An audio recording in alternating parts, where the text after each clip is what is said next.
স্বাধীনতার হাতে তুলে দেওয়া হলো মাইক্রোফোন। বলা হলো, বড় হয়েছ যথেষ্ট, এবার বলো তো জন্মের পর থেকে তুমি কেমন কাটালে এই দেশে। বলা হলো, ঠিকঠাক বলতে পারলে বিরাট পতাকায় মুড়ে ফেলা হবে তোমায়, কুচকাওয়াজ করতে করতে তোমায় এগিয়ে নিয়ে যাওয়া হবে মানচিত্রের ছায়ায়।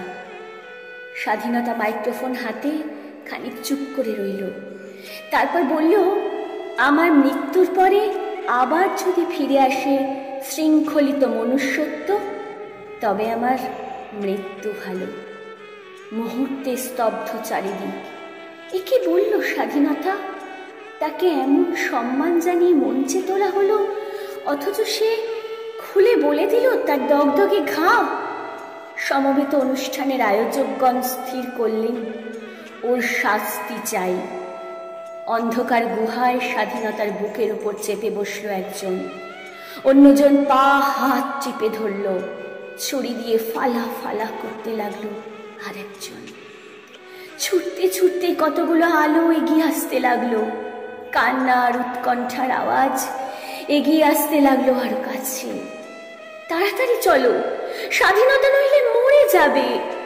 পালিয়ে গেল অত্যাচারীরা।